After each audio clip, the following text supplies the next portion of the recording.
bon asalaamaaleykum bon di ñëwaat ci rubrique Barça bon man dama jàpp ni peut-être coach yi nga xam ni ñoom depuis bi nga xamante ni Luis Enrique quitté na Barça ba léegi coach yooyu je pense que ñoom amuñu benn intelligence tey jii damay gis Barça ci gestion wàllu équipe parce que tey ci ñi nga xamante ni ñoom depuis joueurs yoo xam ni bi Pep Guardiola di jóge Barça ba léegi ñoom ñu ngi ci équipe bi. damay wax ki nga xam ni moom mooy Jordi Alba dinaa wax ci ki nga xam ni moom mooy Piqué ki nga xam ni moom mooy Busquets et bon je pense que Messi actuellement dem na ki li nga xam ni moom mooy Paris mais ci ñetti joueurs yi ma leen limal ni muy Jordi Alba Piqué ak Busquets tey jii ni Barça avenir am warul sax penser ci ñetti joueurs yi ma leen di limal ma gis que ni. coach yi nga xamante ne ñëpp ñu ngi ñëw biir Barcelone depuis boobu ba léegi te pourtant dañuy am confiance ci ñetti joueurs yi dañuy miser wu ci ñoom au détriment ci boyu ndaw yi nga xam ni dañuy nekk ci effectif bi. gis nañ ko fi ñu recruter ki nga xam ni moom mooy André Gomes ñu recruter ay Lucas Digne ay Yerry Mina et pourtant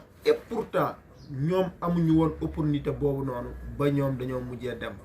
ki nga xam ni moom mooy ay Denis Suarez amoon nañ ci benn période boo xam ni ñoom mënoon nañ jouer ci équipe bi ñu gis que ni aussi daaw bi nga xamante ni Coman moo nekk ci équipe bi parce que Barcelone daaw amoon na yenn faiblesse yoo xam ni ay joueurs yu mel ni Trincao mënoon nañ jouer ci équipe bi surtout Trincao parce que biñ koy recruter Braga nekkoon na joueur boo xamante ni mu nekk joueur bu am solo mais gis nañu coach yu yëpp buñ ñëwee dañuy protéger les anciens mais tey ñi ni les anciens. bon Piqué je pense que football am obligation la ci équipe bi mais Barça parewul avenir am parce que tey jii nii waroon na mun a am recruter un grand défenseur ci lu yàgg aussi mu bàyyi ki nga xam ni moom mooy Piqué attention parce que Ramos bi ko Real bëggee prolonger mu ni 12 millions Real mu ni munu ko mu dem mais gis nañ tey Militao confiance bi nga xam ni da ko am ci axe bi parce que ñaari club yi bokkuñu foog ngeen xam loolu ah Real ak Barça bokkuñu sax politique on peut parler. Jusqu'à 10 000 ans mais Real en terme de gestion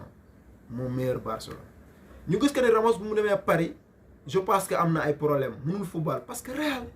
xam na ne Ramos li mu ko waroon jox na ko yëpp et puis c'est terminé ñu gis Real mu ngi prolonger Modric xam nga lu tax muy prolonger Modric c'est-à-dire dafa bëgg booy yi bu ñu demee ba yegg ci benn niveau xam ni booy jóg nañu Modric day dem parce que.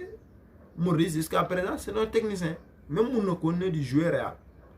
différence boobu am ci diggante Real ak Barça parce que tey damay gis booy nekk biir Barça booy nekk biir Real ay Valverde ay Camavinga ay Gavi Frenkie de Jong bon ay Pedri ay jeunes yu baax la dans l'avenir la mais ci biir Real dafa am mag yoo xam ni dañuy performer davantage mais ci biir Barça mag yi fa nekk tey jëlal Busquets ci réussir bu muy football booy numéro 6 nekkatul loo xamante ni. ay joueur bu màgget moo koy def gis nañu Matix mënatul Matix si Manchester milieu terrain bu baax mais dafa âgé jëlal Matix c'était comme Busquets tey jii nii Busquets le problème yaa gën a réglé Frenkie de Jong il est meilleur que Busquets ci lan 2019 ak léegi Frenkie était meilleur que Busquets parce que 2019 saison bu mu def ak Ajax saison complète mu ñëw Barça placardisé ko c'est-à-dire Busquets moom la coach yi gën a am confiance mais tey jii nii Frenkie attention Barça bu ko pertee mu ngi ci erreur bu rëy xam nga lu tax parce que Frenkie c'est un joueur talentueux Frenkie booy man xam naa Frenkie bu baax Frenkie football compréhension bu mu am ci football jeune joueur yu bëri amuñu ko Frenkie mënul jël meilleur milieu UEFA Ligue des Nations bi Pays-Bas doon football je pense que c'était Coman moo leen yoroon mu jël fa meilleur joueur espoir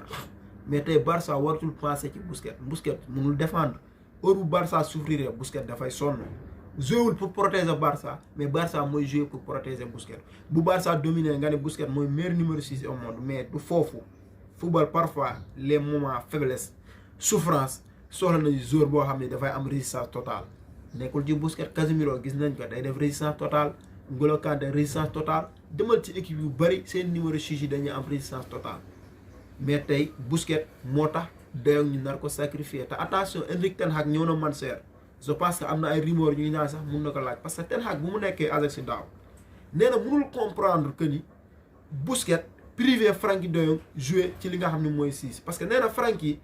jeu bi bu commencé ci suuf muy dem ci kaw Frenkie boobu dafay am liberté mais liberté boobu amu ko ci Barça parce que bal bi ci Frenkie jeu bi ci Frenkie la war a dépendre toujours kon je pense que Barcelone bii nii pareewul pour li nga xamante ni moom mooy concurrence ak équipe yi nga xam ne ñoom ñoo ay Real ay City parce que Barça chantier bi xaajagul je ñu gis ne entraîneur yooyu yëpp dañuy privilégier les vétérans ci booy ndaw yi alors que Barça ñu ni leur révolution bi dafa war a ñëw ci li nga xam ne moom mooy Barça ça fait attention parce que moom bi nga Bartomeu soxla nee na bu ñëwee day commencer à zéro mais Xavi bi nga ñëwee commencé woo à zéro parce que le fait que Busquets muy enseigner ay titulaire commencé woo à zéro le fait que Piqué jusqu'à présent muy football bu footballul défense bi am problème commencé woo par exemple parce que amul booy boo xam ni am na confiance mun a jël relève boobu noonu je pense que Alba mun nañu comprendre pour situation parce que Barça amatul latéral gauche benn latéral gauche la am muy Jordi Alba c'est dangereux Xavi nga nekk Barça nga ni li mu Barça soxla woon mënatuma ko kaa jox damay dem nga ñëw di course waat ñoom Busquets ñoom Piqué di enchaîner ay 90 minutes titulaire mais ñu ni équipe bi war na mun a dem attention ah supporter Barça il faut ngeen sérieux ngeen am benn sérieux ak benn sérénité gis nga Barcelone mënul dem en tant que day dépendre ci Busquets wala ay Piqué wala ay Jordi Alba c'est impossible mais performance su Busquets yi wax lan ma Busquets lan lay def ci lu baax man gisuma ko personnellement gënal ma nekk fan si Barcelone mais gisuma ko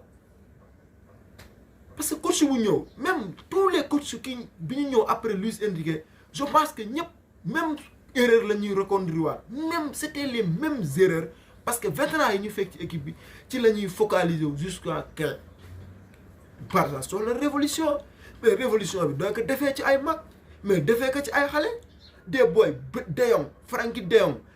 Nico Pedri Gavi Ansu Fati bon ay services ñoo des ñu may leen confiance Araujo mu ngi ci axe bi ay Eric Garcia mais dañ leen jox responsabilité ñu bàyyi mag yi ñu def ay renforcement mais Xavi les erreurs que commande muy def ayu Kike di ko defoon Kike sax c'était Kike jimoon na sax indi révolution